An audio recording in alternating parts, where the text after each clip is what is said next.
नमस्कार, चक्रव्यूह में आपका स्वागत है। मैं हूं आपके साथ सुमित अवस्थी। आज का चक्रव्यूह थोड़ा खास है, थोड़ा अलग है। आज चक्रव्यूह में सिर्फ दो ही कहानियां हैं। जिद, राजेश रेड्डी का एक शेर है। दिल भी एक जिद पे अड़ा है किसी बच्चे की तरह। दिल भी एक जिद पे अड़ा है किसी बच्चे की तरह। या तो सब कुछ इसे ही चाहिए या कुछ भी नहीं। ऐसी जिद पर 59 साल के सोनम वांगचुक अड़े हुए हैं, जिसका नतीजा ये हुआ कि वो पिछले 20 दिनों से आमरण अनशन पर है। वो अनशन कब टूटेगा पता नहीं, और उसके साथ ही ये भी पता नहीं कि जंतर मंतर पर चल रही ये जिद का अंजाम अब क्या होगा। संसद में सरकार का विरोध करने वाला विपक्ष, और अब तो लगभग पूरा विपक्ष हम कह सकते हैं, यहाँ यानी जंतर मंतर पर पहुंचकर सोनम वांगचुक की लंबी सेहत की, अच्छी सेहत की दुआ कर चुका है। धरना खत्म करने की, अपनी हंगर स्ट्राइक खत्म करने की अपील कर चुका है। लेकिन अब भी इंतजार 20 जुलाई का है, जिस दिन जंतर मंतर से प्रोटेस्ट करने वालों का संसद मार्च शुरू होगा। वो संसद के मॉनसून सत्र का पहला दिन भी होना है। तो जंतर मंतर पर सोनम वांगचुक के अनशन का क्या हाल है, क्या कुछ वहां पे चल रहा है। 20 दिन से सोनम वांगचुक भूख हड़ताल पर हैं और 28 दिनों से कॉकरोच जनता पार्टी वहां पर प्रोटेस्ट कर रही है, देश की शिक्षा व्यवस्था को सुधारने और शिक्षा मंत्री के इस्तीफे को लेकर। आज मौके पर जाकर जंतर मंतर पर मैंने खुद देखा, वहां क्या पाया, क्या हालात हैं, क्या जज्बात हैं, उसको समझने के लिए आज सबसे पहले मेरी ये रिपोर्ट देखिए।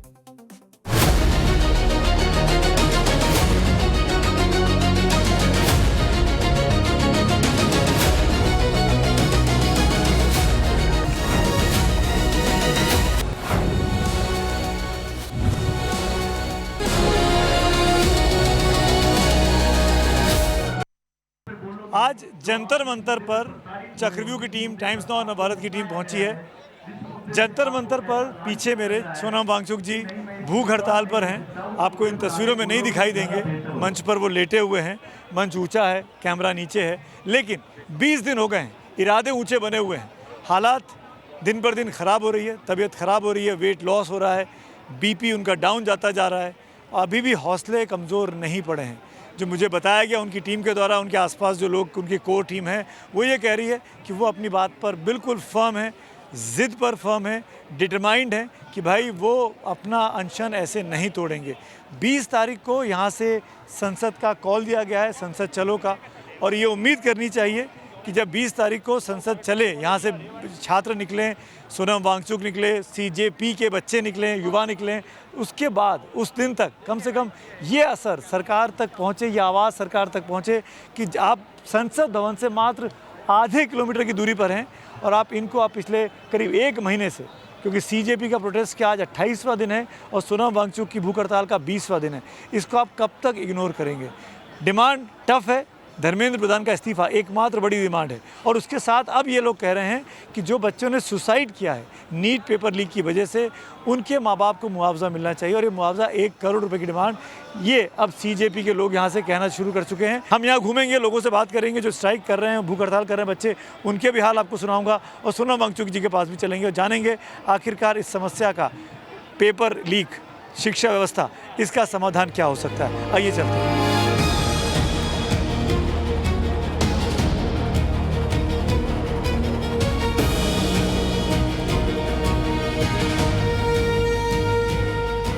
सोनम सर मंच पे हैं, आज 20वां दिन है।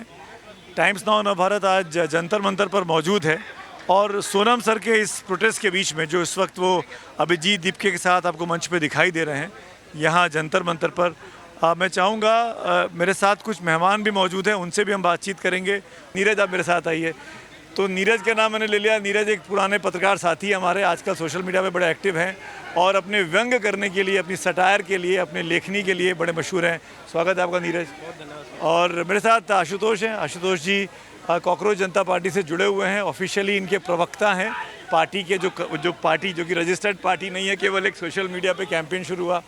आशुतोष ने पूरा कैंपेन खड़ा किया हुआ है। आशुतोष के साथ अभिजीत की टीम का हिस्सा हैं, और अभिनय सर हैं, इनको आप पेपर लीक पे लगातार देश के मुद्दों पे बात करते हुए अभिनव सर तो मेरे ख्याल से पहचान बन गए हैं। जिस तरह के छात्रों के जहाँ भी आंदोलन हो वहाँ आप ना दिखाई दें तो काम नहीं चलता है।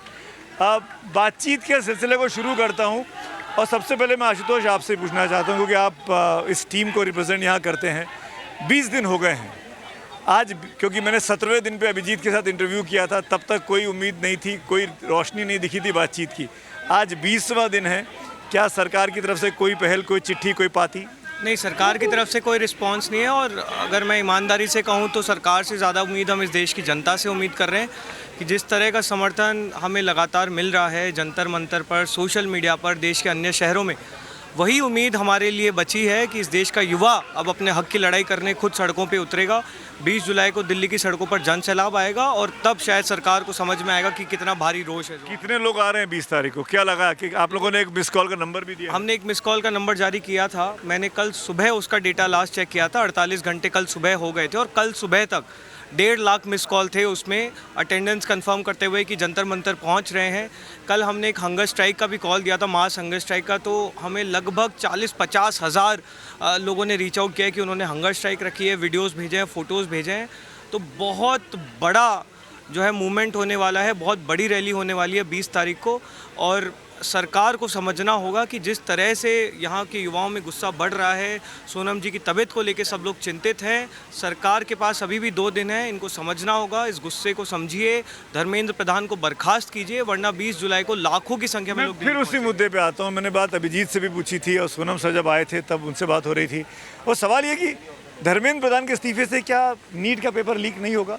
क्या धर्मेंद्र प्रधान के इस्तीफे से चीज़ें बिल्कुल ठीक हो जाएंगी? क्यों धर्मेंद्र प्रधान? अकाउंटेबिलिटी आना ज़रूरी है ना सिस्टम में सर। जब ऊपर से लेके नीचे तक सिस्टम में किसी को डर ही नहीं है कि पेपर लीक हो जाए तो कोई कॉन्सिक्वेंस नहीं है, तो फिर कहाँ पेपर लीक होना बंद होंगे? पेपर लीक क्या बंद करने के लिए अब हर बार हम लोग एयरफोर्स? धर्मेंद्र प्रधान का कहना यह है कि नीचे के लोगों को गिरफ्तार किया गया है, अरेस्ट भी किए गए, टीचर्स इन्वॉल्व थे। अभी मैं कच्चा चिट्टा बताता हूँ। पेपर लीक बंद करने के लिए क्या अब हर बार एयरफोर्स यूज़ करने वाले हम लोग, या टेलीग्राम बैन करने वाले हैं? 18 दिन से भूख हड़ताल पे हैं सोनम जी। 18 दिन में महाराष्ट्र में टीचर एलिजिबिलिटी टेस्ट का पेपर लीक हुआ, राजस्थान में पैरामेडिकल परीक्षा का पेपर लीक हुआ, एलडीसी का पेपर लीक हुआ, आप बोल रहे हैं यूजीसी नेट का भी पेपर लीक हो गया। तो कहाँ पेपर लीक रुक रहे हैं? आप जब तक नीचे से ऊपर तक सिस्टम को क्लीन नहीं करेंगे, ऊपर से लेकर नीचे तक अकाउंटेबिलिटी फिक्स नहीं होगी, तब तक पेपर लीक होना बंद ही नहीं हो सकते हैं। मैं आपको एक स्पेसिफिक केस बताता हूँ, राजस्थान का, मैं खुद जयपुर का रहने वाला हूँ। सुरेश ढाका नाम का व्यक्ति है, नॉन मतलब एक्यूज्ड है 10 पेपर लीक के मामलों में। राजस्थान में सबसे बड़ा पेपर माफिया माना जाता है, 4 महीने से फरार चल रहा है, पुलिस पकड़ नहीं पाई है। अभी 1 हफ्ते पहले राजस्थान सरकार ने उसके पिताजी को बजरी का टेंडर दिया है 20 करोड़ रुपए का। क्यों दिया है? अगर इनका नेक्सस नहीं है तो कैसे उसके पिताजी को 20 करोड़ का टेंडर मिल गया? आप 4 महीने में सुरेश ढाका को पकड़ नहीं पाए। ऊपर से लेके नीचे तक इन लोगों का नेक्सस बना हुआ है, इनका कोई इंटेंट नहीं है इस प्रॉब्लम को सॉल्व करने का। इसीलिए ये सब बातें करते हैं कि इसके इस्तीफे से क्या होगा, उसके इस्तीफे से क्या होगा। एक बार आप इस्तीफा होने दीजिए, ऊपर से लेके नीचे तक अकाउंटेबिलिटी आएगी। और ये भी हम लिख के दे रहे हैं, अगर इसके बाद वाले शिक्षा मंत्री ने भी काम नहीं किया तो उनका भी इस्तीफा दिलवाएंगे, उनको भी बर्खास्त करवाएंगे। Will not stop till accountability is fixed in this. Rajasthan में प्रोटेस्ट क्यों नहीं किया? राजस्थान के शिक्षा मंत्री का इस्तीफा क्यों नहीं मांग रहे हैं? उनके शिक्षा मंत्री का क्यों नहीं मांग रहे हैं? शिक्षा तो स्टेट का सब्जेक्ट है ना। इसी स्टेट से हम लोगों ने शिक्षा मंत्री का इस्तीफा मांगा है। राजस्थान में, जयपुर में इतनी वहाँ तो प्रोटेस्ट नहीं कर रहे हैं आप। वहाँ तो आशुतोष स्ट्राइक पे नहीं बैठे, आप तो राजस्थान से आते हैं। जयपुर में आपने प्रोटेस्ट देखी नहीं हमारी? हजारों की संख्या में सबसे बड़ा नॉन पॉलिटिकल प्रदर्शन था 15 जून को राजस्थान में, याद है। पर आप वहाँ पे हंगर स्ट्राइक नहीं कर रहे हैं ना। आज सीकर तो सर क्या आप हर चीज के लिए हम हंगर स्ट्राइक पूछ रहा हूँ, वही पूछ रहा हूँ मैं कह रहा हूँ कि हंगर स्ट्राइक और इस्तीफा क्या सोल्यूशन है? क्या इस देश में आप चाह रहे हैं कि इस देश में अब कोई भी अगर काम नहीं करे तो आप चाहते हैं कि सब लोग हंगर स्ट्राइक पे बैठे, लेकिन हम सरकार से अकाउंटेबिलिटी ना मांगे? बिल्कुल मांगिए। हम सरकार को अकाउंटेबल ना करें। मदन दिलावर इसी स्टेज से, मेरा वीडियो है सर, आप चेक करिएगा। मदन दिलावर से इसी स्टेज पर हमने इस्तीफा मांगा था। 9 साल की वो बच्ची का वहां पे अभी भी फोटो लगा हुआ है। 9 साल की बच्ची ने सुसाइड की थी स्कूल की बिल्डिंग से कूद कर। 7 महीने से उसका परिवार दर दर भटक रहा है इंसाफ के लिए। मदन दिलावर ने क्या किया? कुछ नहीं किया, बैठे रहे लोग। ये जो बात निकल के आ रही है ये आज से नहीं है। जिस दिन से कॉकरोच जनता पार्टी बनी, सोशल मीडिया पर उसके करोड़ों फॉलोअर्स हुए, उस दिन से बात कही जा रही है कि छात्रों के साथ, युवाओं के साथ पेपर के मामले पे जो भी एग्जामिनेशंस होते हैं उसमें बहुत से लूप होल्स हैं, बहुत सी खामियां। आप तो लगातार बच्चों से बात करते हैं, आप मुझे समझाइए क्या ये रास्ता है? नहीं, बिल्कुल रास्ता है। देखो, मैं एक चीज़ कहूँगा अवस्थी जी कि पहले तो हमने इस आंदोलन को पूरी तरीके से नीट आंदोलन करा दिया है, ऐसा नहीं है। देखो 2015 में AIPMT लीक हुआ, पहले भी पेपर लीक होते थे, उसके बाद और मतलब 10 साल में 5 बार तो नीट का पेपर ही लीक हुआ है, तब जाके लोगों के अंदर ये रोष उत्पन्न हुआ है। और इसीलिए लोग दिल्ली के जंतर मंतर से, क्योंकि यहाँ से जो आंदोलन की आवाज़ है वो दूर तलक जाती है, पूरे देश में जाती है। जैसे आपने पूछा कि भाई राजस्थान में क्यों नहीं है, ऐसा नहीं है कि राजस्थान का शिक्षा मंत्री बहुत अच्छा काम कर रहा है, ऐसा नहीं कि बिहार का शिक्षा मंत्री बहुत अच्छा काम कर रहा है, कोई भी अच्छा काम नहीं कर रहा है। अभी क्या है कि ये टारगेट आप इसे सिंबॉलिक लीजिए, आप ऐसा नहीं कह सकते कि अच्छा सबको प्रॉब्लम धर्मेंद्र प्रधान से, नहीं, सबको प्रॉब्लम है भारत के एजुकेशन सिस्टम से। तो सबको आपके प्रोटेस्ट का चेहरा जो है वो धर्मेंद्र प्रधान है। हाँ। ताकि धर्मेंद्र प्रधान हटे तो ये मैसेज जाए कि कि सरकार बिल्कुल सुनती है। सरकार सुनती है और सरकार भी चाहती है कि हम इस देश की शिक्षा व्यवस्था को ठीक करना तो चाहते सरकार हैं। ने रीनीट किया, सक्सेसफुली किया। वही, अब देखिए एक बात बताइए, आपने मान लेते हैं किसी एक ने चोरी की, आपने चोरी का धन उससे छीन लिया, तो क्या चोर को अब सजा ना दी जाए कि उसने धन खुद से भी वापस कर दिया? सजा तो देनी होगी ना। तो भले ही रीनीट अच्छे से करा दिया, ये कोई एहसान नहीं है जो सरकार बार बार दिखा रही है कि हमने रीनीट अच्छे से करा दिया। इसका मतलब आप पहले जानबूझ के नहीं करा रहे थे? पिछले 10 साल में 80-85 पेपर लीक हुए, कैसे घुमा के भी पकड़ा जा सकता है। बिल्कुल कि आप जानबूझ के अच्छा नहीं करा रहे थे, अब लोगों ने बहुत प्रेशर बनाया तो हवा में ऐसा लगा कि यार आपकी मंशा ठीक नहीं है। तो यहाँ पे हम अटैक कर रहे हैं आपकी नीयत पे। आप करंट पॉलिटिक्स को बहुत अच्छे से फॉलो भी करते हैं, मैं अक्सर आपके रील्स वगैरह देखता रहता हूँ। आपको लगता है ना कि ये सरकार का काम करने का तरीका बिल्कुल अलग है, ये पिछली सरकार जैसी नहीं है जहाँ प्रोटेस्ट हो, प्रेशर हो, इस्तीफे हो जाए, चाहे अशोक चौहान का हो चाहे किसी का हो। ये लोग क्या करते हैं, जैसे उदाहरण के लिए फॉर एग्जांपल साध्वी प्रज्ञा का टिकट काट दिया, बिधुड़ी का टिकट काट दिया, है ना, नरोत्तम मिश्रा को टिकट नहीं दिया। ये भी तो तरीका हो सकता है।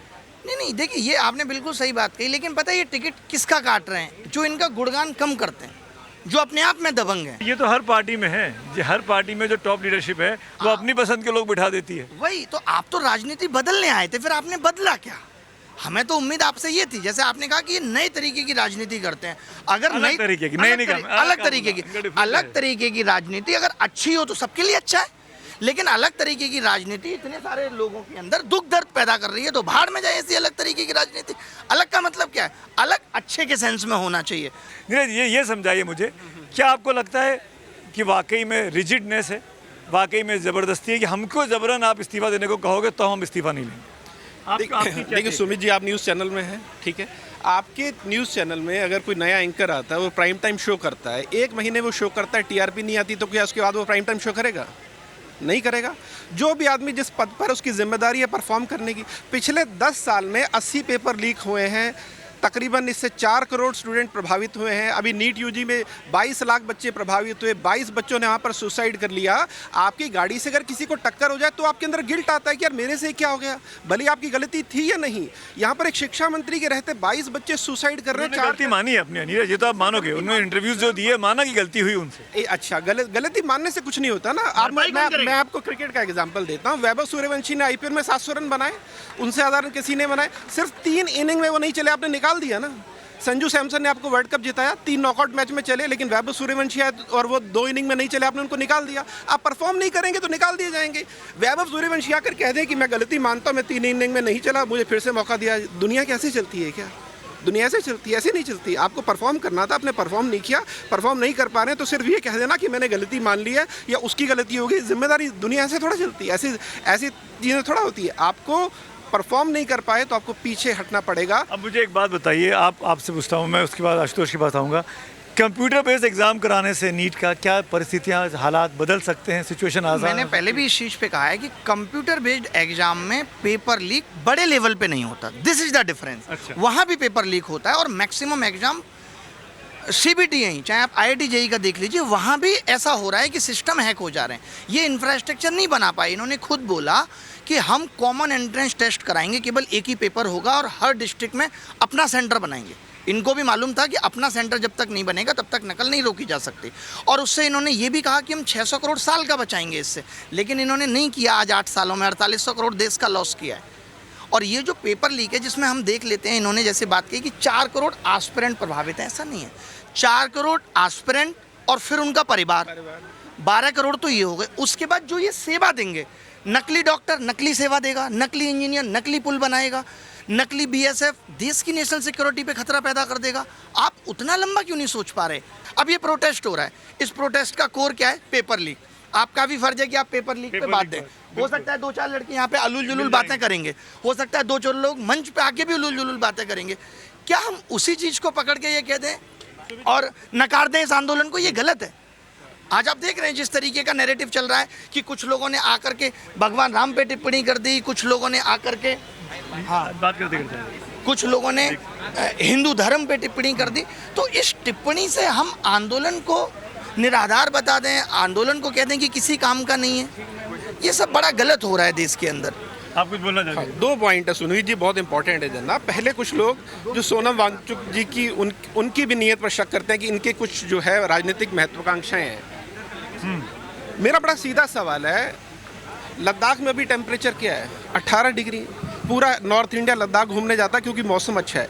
एक आदमी जो लद्दाख का रहने वाला है वो वहाँ का 18 डिग्री टेम्परेचर छोड़कर 42 डिग्री की गर्मी में आंदोलन कर रहा है। 60 साल की उम्र में वो 19 दिन से भूखा है, उसने 9 किलो वजन कम कर दिया और आप कह रहे हैं कि वो एजेंडा कर रहा है। और आप मैंने नहीं कहा एजेंडा कर रहा है, मैंने नहीं कहा, मैं तो खुद मैं कम से कम 15 शो कर चुका हूँ। मैं 20 मई से लेके आज की तारीख में 15 शो तो मैं कर चुका हूँ। आपने हमें बताया कि ये मीडिया किस सुमित तरीके जी से आपकी बात नहीं कर रहा हूँ, मैं उन लोगों की बात कर रहा हूँ कि जो एजेंडा कर रहे हैं। तो इसीलिए मैं बता रहा हूँ कि लद्दाख में अभी टेम्परेचर 18 डिग्री है।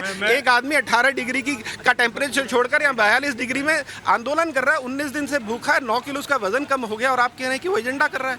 और वो भी वो आदमी जिस पर अभी 6 महीने तक एनएसए लगा था, उन्हें इस बात का भी डर होना चाहिए था कहीं दोबारा मेरे पर एनएसए न लग जाए। उसके बावजूद वो आदमी कर रहा है तो उसकी कोई सोच होगी ना। और सबसे बड़ी चीज मैं उन लोगों को कहता हूं जिनको लगता है कि एजेंडा कर रहा है, आप अगर सरकार में आने के बाद लोग एजेंडा कर रहे हैं। अगर किसी को लगता है एजेंडा कर रहा है तो इनका एजेंडा ध्वस्त करके वो इसी गर्मी में सिर्फ 2 दिन भूखा रह के दिखा दें।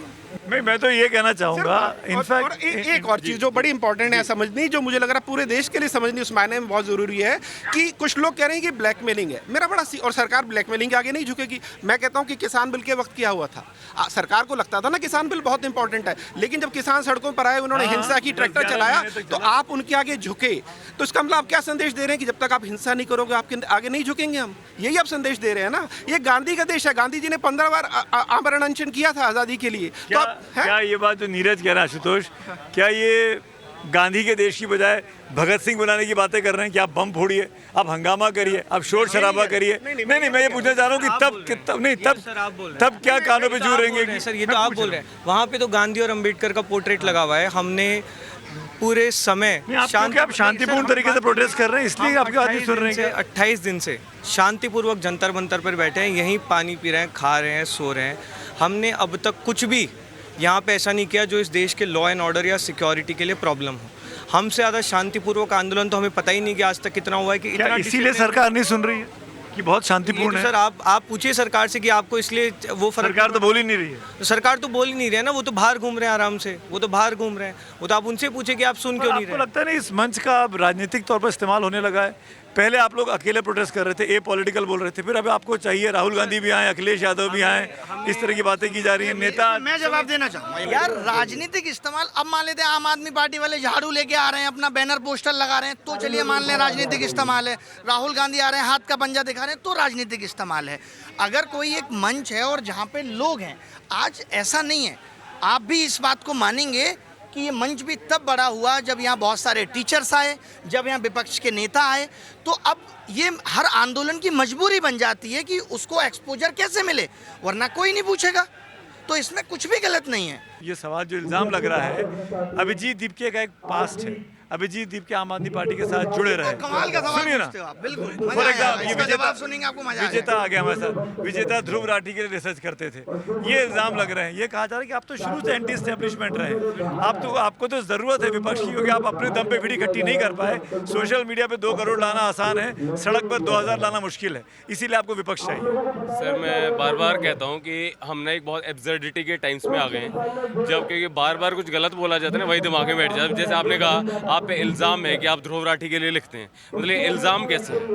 ध्रुव राठी इस देश का सितारा है, जिसको करोड़ों लोग इतने ज़्यादा मोहब्बत करते हैं, इतना प्यार करते हैं, जिसमें छोटे बच्चे से लेकर 50 साल के हर उम्र के लोग हैं। उसने देश के किसानों के लिए मतलब हर किसी के लिए उसने आवाज़ उठाई है, चाहे रोज़गार की बात हो या किसानों की बात हो या कोई भी बात हो। तो इसमें इल्ज़ाम जैसा कुछ नहीं है और मुझे बहुत खुशी होती है उनके कि मैंने विरोधियों उनके साथ की काम यही किया है। तो विरोधी तो कुछ भी बोलेंगे ना सर, लेकिन हमें अपनी भी तो कॉमन सेंस लगानी है ना। और जहाँ तक ओपोजिशन की बात है, अब अगेन एक बहुत ही वियर्डनेस चल रही है। मतलब ओपोजिशन पार्टीज़ का लोगों के हिसाब से उनका काम क्या है? अरे वो राजनीतिक पार्टी है, उनका काम राजनीति करना ही है, जनता के मुद्दों पे राजनीति करना। और एक ऐसा मूवमेंट है जो देश के युवा जिस मूवमेंट को लेके चल रहे हैं पेपर लीक के खिलाफ, तो विपक्षी पार्टी का उसमें नहीं आना, ये एक एब्सर्ड बात है, जो कि अच्छी बात है। राहुल गांधी नहीं आया तो एब्सर्ड है, वो आपकी भाषा में बोलूं तो। वो तो देखिए, चलिए अब कांग्रेस की तरफ से आ तो गए ना, वो तो पवन खेड़ा आ गए या राहुल गांधी आ जाए, वो तो बात एक ही है। वो अब कुछ ऐसा एक और नैरेटिव चल रहा है सोशल मीडिया पर। कल से जब अरविंद मंच पे आए और अरविंद ने हक किया, संजय सिंह ने हक किया, ये कहा जा रहा है कि दिख गया खुल के कि आम आदमी पार्टी आपके पीछे है, आम आदमी पार्टी आपको सपोर्ट कर रही है, आम आदमी पार्टी की वजह से प्रोटेस्ट चल रहा है। सर, टेम्पलेट पूरा वही का वही है 2010-11 वाला। सर वो तो देखिए, अभी मैं आपसे मिला, आपसे भी मैं ऐसे करके मिला था। अब वो एक मुक्का थोड़ी ना मारेगा किसी को यार, ये तो एक नॉर्मल कटसीज और ग्रीटिंग्स होती हैं। हाँ, अभिजीत ने, आशुतोष ने पहले काम किया है, वो पहचान भी रहे होंगे, तो कौन सी उसमें ऐसी बात है? आम आदमी पार्टी कोई आतंकी संगठन तो है नहीं। नीरज जी, आपका एक डायलॉग बोल रहा हूँ। मैं ये कह रहा हूँ, अभिजीत दीपके की फोटो है मनीष सिसोदिया के साथ, वो मनीष सिसोदिया के आदमी हैं। आपको पता है, मैंने मलाइका की फोटो भी अरबाज के साथ देखी है, लेकिन अरबाज खुद नहीं मानते कि वो मलाइका के आदमी है। आप पूछ लेना, अभी इंटरव्यू करो तो। किसकी फोटो कब थी, वक्त गुजर गया इस बात को। पास से पास। हाँ, मतलब वक्त गुजर गया। और फिर दूसरी बात ये भी है, लोग ये भी कह रहे हैं, चले मान लेते, शुभेंदु अधिकारी के खिलाफ तो बीजेपी को दिक्कत थी ना। आज वो मुख्यमंत्री है तो क्या, जो तृणमूल के आदमी है? और राघव किस चड्ढा तरह की बात? और राघव चड्ढा, वो तो आम आदमी पार्टी में, तो उसको आपने जब स्वीकार कर लिया, यहाँ पे मैं प्रोटेस्ट अगर भी 2 नहीं मिनट कर में सकते। इसको ब्रीफ करूं, मुद्दा देखो, एक है कि शिक्षा मंत्री का इस्तीफा होना चाहिए, उसके लिए आधार है, वो आधार मैंने आपको बताए हैं। सोनम वांगचुक जी हंगर स्ट्राइक पे सरकार को आना चाहिए, सिर्फ ये 2 मुद्दे। इसके अलावा जो भी है वो सब स्पिन डॉक्टर है। इस बात को समझना होगा, इस जगह पे आज से 15 साल पहले हमने अन्ना का आंदोलन देखा, हम सब ने उसको कवर किया, आपने भी देखा होगा, सर ने भी देखा होगा। उस वक्त जो हुआ, उसको लगता है कि देश की जनता को, खासकर दिल्ली की जनता को बुद्धू बना दिया गया। मंच का इस्तेमाल किया, ए पॉलिटिकल मूवमेंट है, फिर आपने राजनीतिक पार्टी बना ली, फिर आप सत्ता में आ गए, फिर जो आपने प्रोमिसेस किए वो आपने पूरे नहीं किए। मैं आम आदमी पार्टी की बात कर रहा हूँ, मैं स्पेसिफिकली अरविंद केजरीवाल के ऊपर जो इल्जाम लग रहे हैं उनकी बात करता हूँ। उसी डर से क्या आप लगता है कि आपके इस प्रोटेस्ट पर सवाल खड़े होते हैं? नहीं, देखिए, मैं आम आदमी पार्टी का तो कोई स्पोक्स पर्सन हूँ नहीं, लेकिन फिर भी मैं एक बात कहता हूँ, ये भी अगेन एक नैरेटिव है।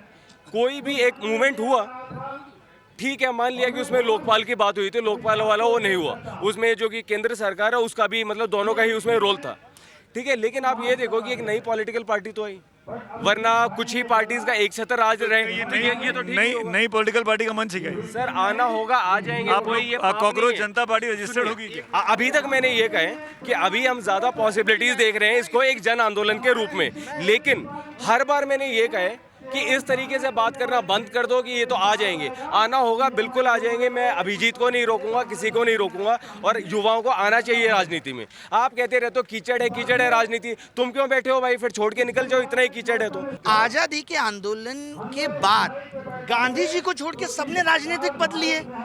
जेपी आंदोलन से इतने बढ़िया बढ़िया नेता निकले, आप ही लोग बताते हैं हमें कि जेपी आंदोलन से बढ़िया नेता निकले।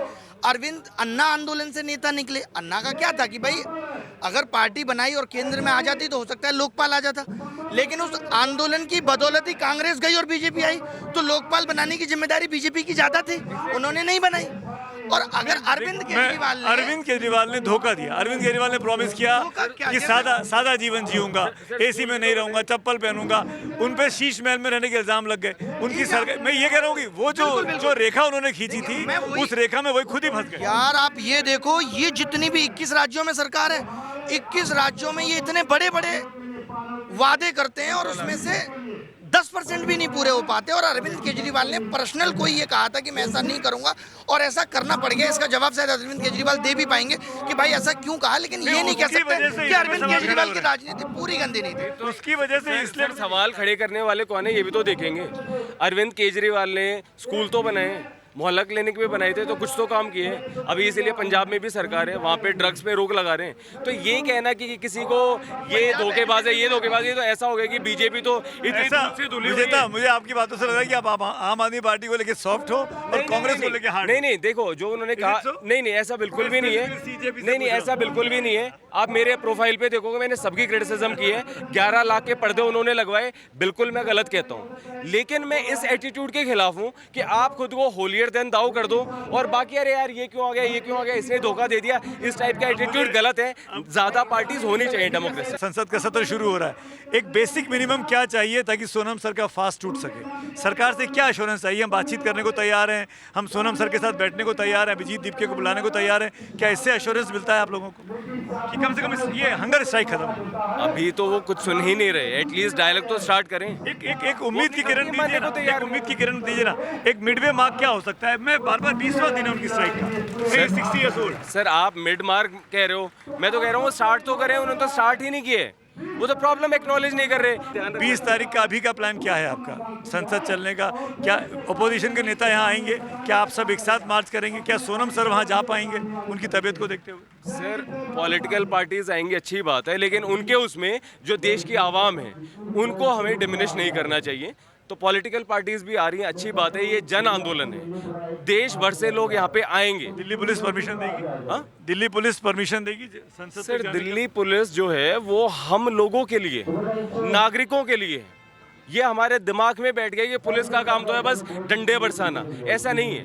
पुलिस का काम है नागरिकों की और उनके संवैधानिक अधिकारों की सुरक्षा करना। तो जब पूरे देश की आवाम ये चाह रही है कि भाई ये हमारी एक नाखुशी है, इस नाखुशी को हम जाहिर करना चाहते हैं, तो क्यों नहीं कर सकते? हमारा ही देश, हमारा ही जंतर मंतर, हमारा ही संसद, किसी के घर का थोड़ी ना है। ये बहुत ज़रूरी है। सोनम वांगचुक देश के एसेट है भाई। सोनम वांगचुक ने इस देश के लिए जो किया वो हम और आप जीवन में नहीं कर सकते। तो सोनम वांगचुक सुरक्षित बने रहें, हम सबके बीच में मौजूद रहें, तमाम एग्जाम्पल सेट करते रहे इंटरनेशनल सोसाइटी के लिए। एक रास्ता बताइए ना कि सोनम सर को कैसे समझाया जा सकता है? सरकार के लोग नहीं आ सकते, क्यों नहीं आ सकते सरकार के लोग? इसका मतलब तो सरकार सच में तानाशाही हो गई है। मुझे तो अभी भी ये भरोसा है कि ये 20 तारीख से पहले कोई ना कोई सोल्यूशन निकालेंगे। और ये आकर के अगर इनको ये भी लग रहा है कि ठीक है हम अनशन तोड़ने के बाद इस्तीफा करा लेंगे, तो आप आके बता दीजिए कि भाई हम अनशन तोड़वाने आ रहे हैं, उसके बाद इस्तीफा भी हो जाएगा। और इस्तीफे के बाद भी लड़ाई लंबी है, क्योंकि ऐसा ना हो कि पता चला इस्तीफा हुआ लेकिन पेपर लीक अभी भी जारी है। और ये पेपर लीक नहीं है, मैंने पहले भी बहुत बार कहा, ये पेपर लीक उद्योग है। सरकार की एजेंसियां एनटीए पैसा कमा रही है। एनडीए क्यों है प्रॉफिटेबल? आप बताइए, क्यों वो 500 करोड़ 4 साल में कमा लेती है? यही गलत है। जो एग्जाम कराने के लिए एजेंसी बनाएगी वो पैसे बना रही है। तो ये सब चीज़ों के लिए सर एक आखिरी अपील करूंगा मैं जनता से कि ताकि हम सर को सक्सेसफुली कन्विंस कर पाएँ, इसके लिए ज़रूरत है कि जो जनता है, जनता भर भर के आए। 20 तारीख को इतने सारे लोग हों, लाखों की संख्या में लोग हों। और इवन सर ने रिक्वेस्ट भी किया था कि सब लोग अपने घर से भी अनशन करें। उनकी जो एक फ़ोटो है आई सपोर्ट सोनम मेरे इंस्टा हैंडल पे, कॉकरोच जनता पार्टी के उस पर भी है, तो उसको आप शेयर कर सकते हैं, अपनी प्रोफाइल पिक बना सकते हैं। मतलब वट एवर वे, ऑनलाइन या ऑफलाइन अपना सपोर्ट दिखाइए ताकि हम सर को ये रीअश्योर कर पाएँ कि सर लड़ाई जारी है। अगर आप भूख हड़ताल छोड़ भी दें तब भी, तो तभी हम उनको कन्विंस कर पाएंगे। मैं आप तीनों का बहुत शुक्रिया करूंगा तहे दिल से, और ये उम्मीद करता हूं कि जिस मुहिम में आप लोग लगे हैं उसमें सफलता मिले, क्योंकि ये देश की मुहिम है। ये ना आपकी मुहिम है, ना आपकी मुहिम है, ना मेरी मुहिम है, ना आपकी मुहिम है, देश के बच्चों की मुहिम है। और बच्चे जो चाहते हैं कि साफ़ सुथरी शिक्षा व्यवस्था मिले, साफ़ सुथरा सिस्टम मिले ताकि देश मजबूत हो सके। सोनम वांगचुक जी की हड़ताल वहाँ मंच पे चल रही है, 20वां दिन है, और यहाँ पर उनके साथ उनके सपोर्ट में कुछ युवा भी बैठे हुए हैं। आपने ये पोस्टर लिया हुआ, 10 दिन का हंगर स्ट्राइक था ये, और ये आप कह रहे हैं कंप्लीटेड बिना खाना खाए। अब आप खाना खा रहे हैं क्या? 10 दिन का मतलब जो है कंप्लीट जो हुआ है वो बिना खाना खाए, बिना फ़ोन यूज़ किए और बिना ही किसी से बात किए ये कंप्लीट हुआ है। 11वें दिन से जो है बिना खाना खाए मतलब हंगर स्ट्राइक जारी है। क्या मैं ये कहूँ कि आप कॉकरोच हैं, या मैं ये कहूँ कि आप सोनम वांगचुक के फॉलोअर हैं? मैं सोनम वांगचुक सर का फॉलोवर तो हुई, और जो है मैं देश का नागरिक हूँ। आपका नाम क्या हुआ? दिल्ली से समाज सेवी अनुज शर्मा। अनुज जी, आप कितने दिनों से हैं भूख? मेरे का 3रा दिन है सर। 3रा दिन है। तबीयत कैसी है आपकी? तबीयत ठीक है सर, बट डॉक्टर ने बोला हॉस्पिटलाइज करने के लिए, पर मैंने मना कर दिया कि मैं हॉस्पिटल नहीं जाऊँगा अभी। और क्या लग रहा है, क्या उम्मीद है कुछ की नहीं है, क्या इसके भाव मन में भाव क्या आते हैं? सर उम्मीद है, आज उम्मीद है तो उम्मीद दुनिया पर कायम है, उसी उम्मीद के लिए बैठे हैं। सोनम जी को आज 19वां दिन हो गया है और देश के अंतर्राष्ट्रीय वैज्ञानिक, अंतर्राष्ट्रीय पर्यावरणविद, अंतर्राष्ट्रीय शिक्षाविद जिन्होंने देश के लिए क्या नहीं किया। लद्दाख को आइस क्यूब दी, लद्दाख के लोगों के लिए उन्होंने, किसानों के लिए पानी दिया, लद्दाख के लोगों के लिए पीने के लिए पानी दिया। एशिया का जो नोबेल पुरस्कार कहा जाता है रमन मैग्सेसे अवार्ड, वो उनको मिला है। और कुल मिला की डिमांड बढ़ती जा रही है, लोगों की भीड़ भी अब धीरे धीरे करके बढ़ने लगी है और मीडिया का टेंशन भी अब यहाँ जंतर मंतर पर आता हुआ दिखाई दे रहा है। अपने सहयोगी गोपाल दत्त के साथ मैं सुमित अवस्थी, टाइम्स नाउ नव भारत के लिए। और इस पूरे सोनम वांगचुक प्रकरण पर अब भारतीय जनता पार्टी की प्रतिक्रियाएं उत्तर प्रदेश और बिहार से मिली हैं। आइए वो भी हम आपको सुनवाते हैं। कौन है ये सोनम वांगचुक? कौन है ये? एक शिक्षाविद है। कोई शिक्षाविद नहीं है, ये चाइना का एजेंट है। ये चाइना का एजेंट है। चाइना उसको फंडिंग करता है, दिल्ली में आके धरना देता है, देश को बदनाम करता है। अगर जिस मुद्दे को लेकर आमरण अनशन किया गया था उस पर न्यायिक और संस्थागत प्रक्रिया आगे बढ़ चुकी है, परीक्षा का परिणाम भी घोषित हो चुका है और संबंधित मामले की जांच भी चल रही है, तो ऐसे में अनशन जारी रखने का औचित्य जनता के सामने स्पष्ट होना चाहिए। लोकतंत्र में अपनी बात रखने का अधिकार सभी को है, लेकिन हर आंदोलन का उद्देश्य समाधान होना चाहिए, न कि केवल राजनीतिक संदेश देना। आगे बढ़ेंगे, बात करेंगे अब पंजाब के विधानसभा चुनावों की, जहां पर अब चुनावी रणभेरी बच चुकी है।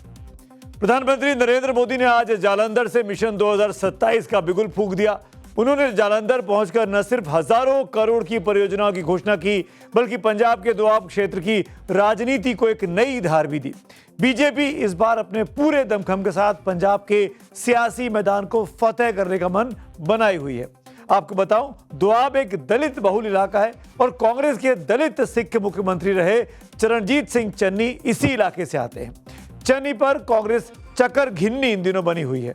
चन्नी प्रदेश अध्यक्ष पद पर राजा वड़िंग को फूटी आंख देखना पसंद नहीं कर रहे, लेकिन कांग्रेस नेतृत्व को चन्नी की यह मांग नाकाबिले बर्दाश्त है।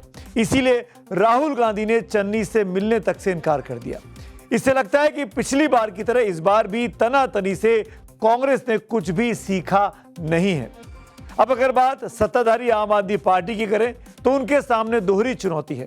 सांसदों में मची भगदड़ के बीच बेअदबी विवाद ने आम आदमी पार्टी को बैकफुट पर धकेल दिया है। ऐसे में सिख मतदाताओं के बीच छवि सुधार कर सत्ता बचाना केजरीवाल का अंतिम लक्ष्य है। कुल मिलाकर पंजाब चुनावों में अब तक का सबसे बड़ा घमासान देखने को मिलने वाला है। जिस तरह से सियासी पार्टियों में तकरार है, उसके बाद एक ही सवाल है, पंजाब में किसकी बनेगी सरकार?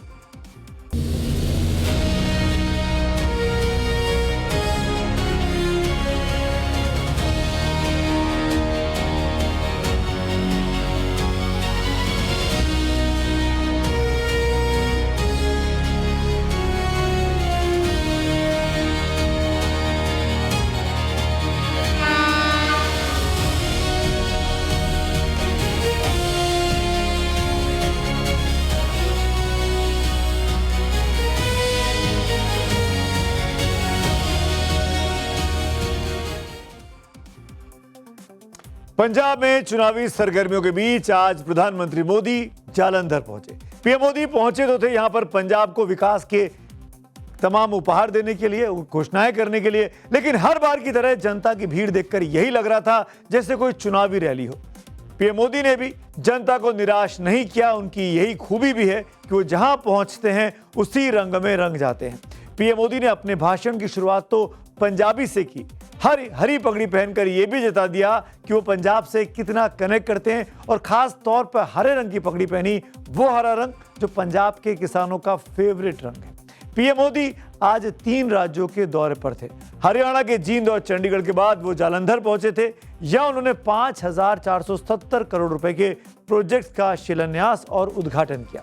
पीएम मोदी का यह कोई चुनावी दौरा नहीं था, लेकिन विकास की बात करते हुए उन्होंने पंजाब की मान सरकार पर जमकर निशाना साधा है। पंजाब में आज क्या हो रहा है, ये किसी से छिपा नहीं है। यहां विज्ञापनों के दम पर विश्वासघात की तस्वीर छिपाई जा रही है। आज पंजाब में कानून व्यवस्था बेहाल है। आज यहां जो लोग पंजाब की सत्ता में बैठे हैं, ये लोग बहुत घमंड से देश की राजनीति बदलने का दावा करते थे, लेकिन आज इनकी सच्चाई देश देख रहा है। पीएम मोदी ने अमृत भारत स्टेशन स्कीम के तहत रिनोवेट किए गए 75 रेलवे स्टेशनों को भी देश को आज समर्पित किया। इसी योजना के तहत जालंधर के 110 साल पुराने रेलवे स्टेशन को भी रिनोवेट किया गया है, उसको साफ सुथरा कर सुंदर बनाया गया है। जालंधर के रेलवे स्टेशन को नया रूप देने के लिए 125 करोड़ रुपए खर्च किए हैं। इस हाईटेक स्टेशन पर यात्रियों के लिए एयरपोर्ट जैसी आधुनिक सुविधाएं दी गई हैं, जैसे air condition waiting hall, escalators की सुविधा, लिफ्ट की सुविधा और डिजिटल लॉकर्स की सुविधा अब जालंधर स्टेशन पर उपलब्ध करा दी गई है। हालांकि पीएम मोदी का दौरा डेवलपमेंट और रेलवे इंफ्रास्ट्रक्चर पर आधारित था, लेकिन इसकी टाइमिंग और लोकेशन ने पंजाब की पॉलिटिक्स को जरूर गरमा दिया है। पीएम मोदी ने आज जालंधर से पूरे दोआब क्षेत्र को साधा। ये वो इलाका है जिसमें जालंधर के साथ साथ कपूरथला, होशियारपुर और शहीद भगत सिंह नगर जिले आते हैं। यही कांग्रेस के पूर्व सीएम चन्नी साहब का भी इलाका है। 2024 में चन्नी ने करीब 2.25 लाख वोटों से रिकॉर्ड जीत यहां पे दर्ज की थी। वो लोकसभा के सांसद हैं, लेकिन पीएम मोदी ने यहां से चन्नी का गेम एक तरीके से आज बिगाड़ दिया है। दोआब इलाके में करीब 20 लाख मतदाता हैं, जिसमें से करीब 61% रविदासिया समुदाय से आते हैं। जालंधर के बल्लान गांव में रविदासिया समुदाय का सबसे बड़ा डेरा सचखंड का घर भी है। पीएम मोदी इस साल की शुरुआत में गुरु रविदास जयंती के मौके पर डेरा सचखंड बल्लान गए थे। जालंधर के आदमपुर एयरपोर्ट का नाम बदलकर गुरु रविदास के नाम पर रख चुके हैं। साथ ही केंद्र ने इसी साल डेरा के प्रमुख संत निरंजन दास को पद्मश्री से भी सम्मानित किया था। अब पीएम मोदी ने जालंधर से वाराणसी के बीच श्री गुरु रविदास जी महाराज एक्सप्रेस की शुरुआत की है। वाराणसी को गुरु रविदास का जन्म स्थान माना जाता है और पीएम मोदी का लोकसभा क्षेत्र भी है, यानी एक तीर से 2 शिकार किए हैं। याद रखिए, पंजाब और यूपी के विधानसभा चुनाव एक साथ अगले साल के फरवरी महीने में होने हैं। अमृतसर से काशी के बीच रेल सेवा भी शुरू हुई है। इससे गुरु रविदास जी के भक्तों के लिए पंजाब से काशी जाना और अधिक आसान हो जाएगा। बीजेपी का फोकस पंजाब के दलित प्रभाव वाले दोआब क्षेत्र पर क्यों है, इसको भी आप समझ लीजिए। 2022 के विधानसभा चुनावों के आंकड़ों पर हमको नजर डालनी होगी। कांग्रेस ने यहां की 23 में से 9 सीटें 2022 में जीती थी, जबकि उसके पहले 2017 में कांग्रेस के पास 15 सीटें इस इलाके से आती थी। यानी कांग्रेस को 5 सालों में 6 सीटों का नुकसान हो गया 17 से 22 के बीच में। 2022 में आम आदमी पार्टी ने 10 सीटें इस इलाके में जीती थी, जबकि 2017 में आम आदमी पार्टी के पास दोआब क्षेत्र से केवल 2 सीटें थी। यानी 8 सीटों का आम आदमी पार्टी को दोआब क्षेत्र में फायदा हुआ। अब बीजेपी की बात करता हूं। 2022 में बीजेपी ने इस इलाके में 1 सीट जीती और अन्य के खाते में 2 सीटें गई। 2017 में भी बीजेपी के पास मात्र 1 ही सीट थी और अकाली दल के पास उस वक्त 5 सीटें हुआ करती थी। बीजेपी को दिखता है कि आम आदमी पार्टी से अब नाराजगी है, इसीलिए वो यहां पर इनरोड्स बना सकती है। बीजेपी इसीलिए फोकस कर रही है इस खास इलाके पर। पीएम मोदी के जालंधर दौरे से पहले पंजाब बीजेपी ने उनका एक AI जनरेटेड वीडियो भी आज जारी किया, जिसमें सीधा निशाना आम आदमी पार्टी पर था। इस वीडियो से बीजेपी ये दिखाना चाहती है कि भले ही पंजाब उसके लिए कमजोर इलाका रहा हो, कमजोर उसने वहां पर परफॉर्मेंस किया हो, लेकिन इस बार वो विपक्ष में आने के लिए नहीं, पंजाब में सत्तारूढ़ आम आदमी पार्टी को हराकर सरकार बनाने के इरादे से चुनावी मैदान में उतरी है। इस जंग में तो मुख्य विपक्षी पार्टी कांग्रेस को वो मान ही नहीं रही है। कांग्रेस को बीजेपी क्यों रेस में नहीं मान रही है और कांग्रेस में अंदरूनी सरफटेबल क्यों मची हुई है, वो आगे आपको बताऊंगा, लेकिन पहले वो तस्वीर देखिए जिसने हर भारतीय को आज गर्व से भर दिया है। भारत की पहली हाइड्रोजन ट्रेन पटरी पर आज दौड़ रही है। प्रधानमंत्री मोदी ने आज हरियाणा के जींद रेलवे स्टेशन से पहली हाइड्रोजन ट्रेन को हरी झंडी दिखाकर रवाना किया। यह ट्रेन जींद और सोनीपत रेलवे स्टेशन के बीच चलेगी। पहले सफर पर निकली हाइड्रोजन ट्रेन को लेकर लोगों में जबरदस्त क्रेज देखा गया। ट्रेन में सफर के लिए स्कूली बच्चे खास तौर पर पहुंचे थे। हाइड्रोजन ट्रेन अपने आप में बहुत खास बताई जाती है। आम इलेक्ट्रिक ट्रेनों की तरह ये ट्रेन ऊपर लगी बिजली की लाइनों के पावर से नहीं चलेगी। इसमें हाइड्रोजन और ऑक्सीजन से केमिकल रिएक्शन होगा, जिससे ट्रेन के अंदर ही बिजली बनती है। इस पूरे प्रोसेस में पानी की भाप और गर्मी निकलती है, जिससे प्रदूषण भी ना के बराबर होता है। खास बात है कि भारत अब जर्मनी, फ्रांस, इटली, चीन और जापान के बाद हाइड्रोजन क्लब में शामिल हो गया है, जहां पर हाइड्रोजन ट्रेन चल रही है। लेकिन अभी तक हाइड्रोजन ट्रेनों में 2 या 3 डब्बे ही लगाए जाते रहे हैं, जबकि भारत में चलने वाली इस ट्रेन में 10 डब्बे लगाए गए हैं। अब बात कांग्रेस की कर लेता हूं। चन्नी को कांग्रेस ने तब सीएम बनाया था जब सितंबर 2021 में कैप्टन अमरिंदर सिंह ने इस्तीफा दे दिया था। तब कांग्रेस यही सोचकर चल रही थी कि एक दलित को सीएम बनाकर दलित वोटों पर अपनी पकड़ को मजबूत करेगी। लेकिन पिछले चुनाव में कांग्रेस पार्टी का राहुल गांधी का ये चन्नी वाला दांव नहीं चला था। हैरानी की बात है कि इस बार भी कांग्रेस ने अपनी स्ट्रेटजी में कोई चेंज नहीं किया है। इस बार चन्नी कैप्टन अमरिंदर सिंह वाली भूमिका में दिखाई दे रहे हैं और कांग्रेस हाईकमान ने साफ कर दिया है कि राजा वड़िंग पर लिया फैसला नहीं बदला जाएगा। यानी वड़िंग प्रदेश अध्यक्ष बने रहेंगे तो बने रहेंगे। इसके बाद दिल्ली में हाईकमान के साथ मुलाकात के बाद पंजाब कांग्रेस का बागी गुट अब बैकफुट पर आ गया है। वेणुगोपाल ने चन्नी के अलावा सांसद सुखजिंदर रंधावा, विधायक परगट सिंह और राणा गुरजीत को मिलने के लिए बुलाया था। ये चारों नेता पंजाब प्रदेश कांग्रेस अध्यक्ष पद से राजा वड़िंग को हटाने की मांग कर रहे थे। बताया जाता है कि बागी गुट को हाईकमान ने चेतावनी दी है, अगर बगावत की तो फिर एक्शन भी होगा। साथ ही यह भी साफ कर दिया कि पंजाब प्रधान पद पर राजा वड़िंग बने रहेंगे, उन्हें बदला नहीं जाएगा। इस चेतावनी के बाद बागी गुट के सुर अब बदल गए हैं। करीब 3 घंटे की मीटिंग के बाद जब चन्नी बाहर आए थे तो उन्होंने क्या कहा, जो फैसला आला कमान करेगा उससे वो मानेंगे। सुनिए। सानू इत्थे बुलाया गया सी, ऐसी अपना पक्ष रखिया, लेकिन एक गल बिल्कुल क्लीयर है कि ऐसी पार्टी दे नाल है, पार्टी हाई कमांड का सम्मान करते हैं। राहुल गांधी जी साडे लीडर हैं ते ऐसी उन्होंने प्यार करते हैं तो उन्होंने नाल ही जीना मरना है।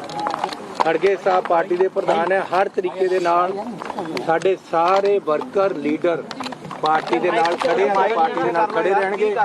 ये अननेसेसरीली मीडिया ट्रायल हो गया जेड़ा कि जिहदी कोई लोड़ नहीं सी। साडा कोई मन नहीं है किसी नूं एम्बैरस करन दा या किसी नूं नीचा दिखाण दा। सबसे आसान काम है मीडिया के सर पर सारा ठीकरा फोड़ देना। बैठकें लगातार 2 हफ्ते तक अपने घर में करते रहे, राजा वड़िंग से मिले नहीं, अभी भी नहीं मिले हैं, पर इल्जाम मीडिया पे डाल रहे हैं कि मीडिया ट्रायल हो गया। खैर, पंजाब में किसकी सरकार बनेगी ये तो फरवरी के महीने में तय हो जाएगा। लेकिन अब वक्त हो गया कार्यक्रम के आखिर में मेरे फेवरेट सेगमेंट यानी पब्लिक व्यू का। आज का पब्लिक व्यू राघव कृष्णा साहब का पोस्ट है। पंजाब से प्रधानमंत्री ने चुनावी बिगुल बजा दिया है, कहीं ऐसा ना हो कि विपक्ष यूपी पर ध्यान लगाए रखे और पंजाब में खेल हो जाए। एक और पब्लिक व्यू है सोनम वांगचुक साहब के ऊपर, संध्या मिश्रा जी का। शांतिपूर्ण प्रदर्शन हर नागरिक का अधिकार है, सोनम वांगचुक अपना कर्तव्य निभा रहे हैं, सरकार को भी अपनी ड्यूटी पूरी करनी चाहिए। तो आज मेरे साथ इतना ही, कल शाम मुलाकात होगी चक्रव्यूह स्पेशल के साथ। तब तक के लिए शुभ रात्रि।